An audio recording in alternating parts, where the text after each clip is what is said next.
बदलापूर पुन्हा एकदा चिमुरडीच्या अत्याचाराच्या घटनेनं हादरलंय। 4 वर्षांच्या लहानगीवर स्कूल व्हॅन चालकानं अत्याचार केल्याचं समोर आल्यानंतर सगळीकडून संताप व्यक्त होतोय।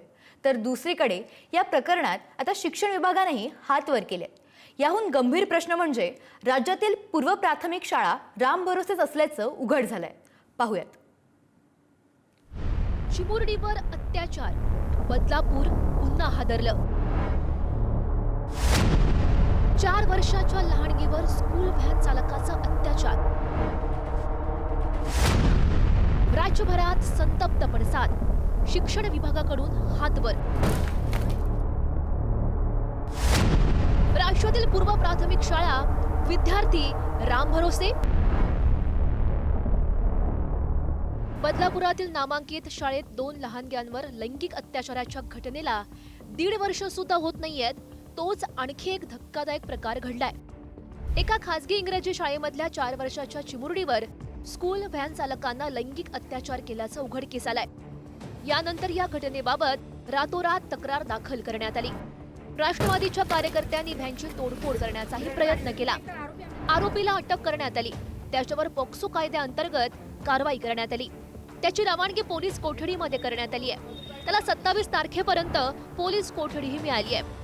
या प्रकरणानंतर जाग्या झालेल्या आरटीओनं व्हॅन चालकावर कारवाई करत परवाना रद्द केलाय। तसंच 24,000 रुपयांचा दंडही ठोठावलाय।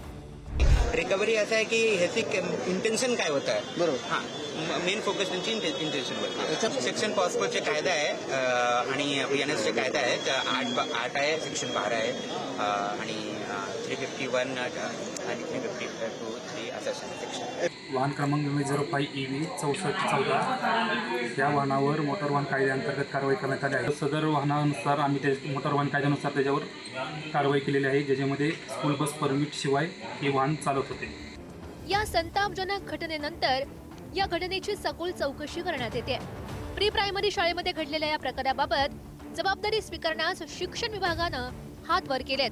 एवढेच नाही तर ही शाळाच अनधिकृत असल्याची धक्कादायक माहिती समोर येते।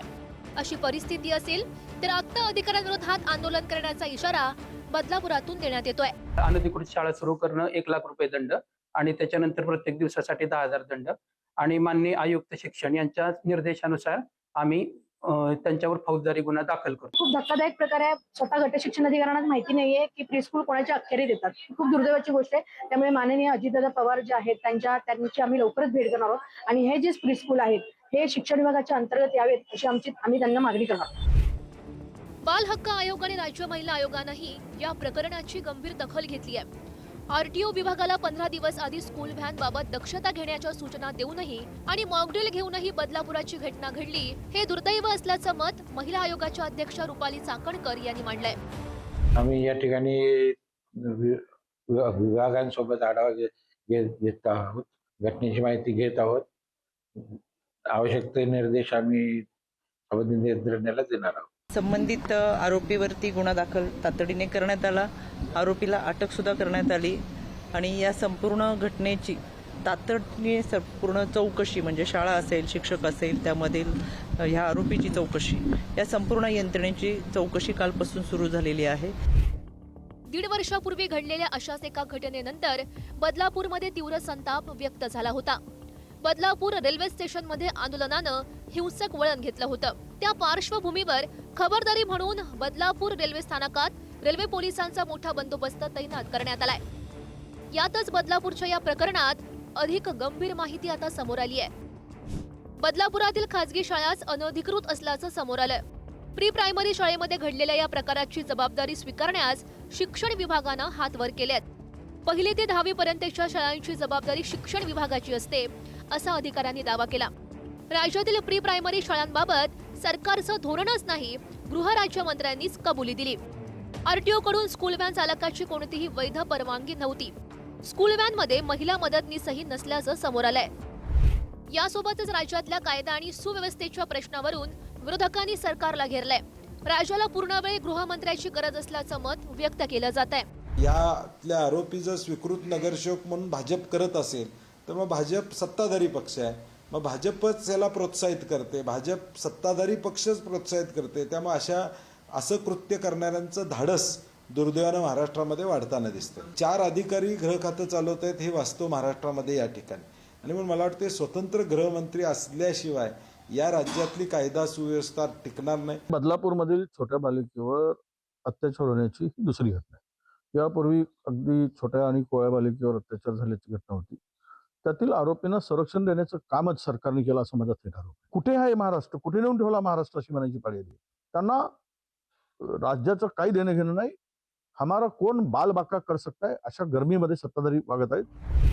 तर आधीच्या प्रकरणाप्रमाणे या प्रकरणातही आरोपीला कठोर शिक्षा होईल असं सत्ताधारी सांगतायत. हा खटला फास्ट ट्रॅक चालवणार असल्याचं आणि शाळेवर कारवाईचं आश्वासन शिक्षण मंत्र्यांनी दिलंय. काल ही घटना झाल्याच्या नंतर तात्काळ विभागाला त्या ठिकाणी सूचना करण्यात आलेली आहे. मला वाटतं की आज त्याचं संपूर्ण माहिती उपस्थित झाल्याच्या नंतर जर अशा काही गंभीर गोष्टी असतील तर आणखी कठोर कारवाई त्या ठिकाणी केली जाईल. अतिशय माणुसकीला काळीमा फासणारी घटना आहे आणि त्याच्यामध्ये जे आरोपी आहेत त्यांना अरेस्ट झालेले आहे. त्याच्यामध्ये फास्ट ट्रॅकवर केस घेऊन त्याला चांगली त्याला कडक शिक्षा म्हणजे त्याला फाशीच लागली पाहिजे ना. बदलापूर प्रकरणामध्ये पोलीस पूर्ण तपास करतायत आणि या प्रकरणात जो कोणी दोषी असेल त्याच्यावर थेट कारवाई केली जाईल. अतिशय घाणेरडं कृत्य केलेलं आहे, त्याला शिक्षा झाल्याशिवाय राहणार नाही. हे देवेंद्रजी फडणवीस यांचं सरकार आहे, इथं कोणालाही माफी नाही. या सगळ्या घटनाक्रमानंतर सरकार या प्रकरणामध्ये किती गंभीर आहे असा प्रश्न आता उपस्थित होतोय. या आधीच्या प्रकरणातील आरोपीचा एन्काउंटर करण्यात आला होता. त्यावेळी एकनाथ शिंदे आणि देवेंद्र फडणवीस यांच्या श्रेयवादाची स्पर्धाही झाली होती. आता सुद्धा शिंदेनी त्या एन्काउंटरची आठवण करून दिली. अगोदरच्या वेळेस ते निर्णय झाला होता चांगला, कठोर शिक्षा. एकाचा एन्काउंटर झाला तरी गुन्हेगार मात्र फारसे बदले नाहीत. 1.5 वर्षांपूर्वी घडलेल्या संतापजनक अत्याचाराची पुनरावृत्ती त्याच बदलापुरात घडते. शिक्षण विभाग, आरटीओ या विभागाचं दुर्लक्ष, भोंगळ कारभार या सगळ्याला जबाबदार असल्याचा आरोप आता केला जातोय. पूर्व प्राथमिक शाळांसाठी नियमावली कधी तयार होणार असा संतप्त सवालही विचारण्यात येतोय.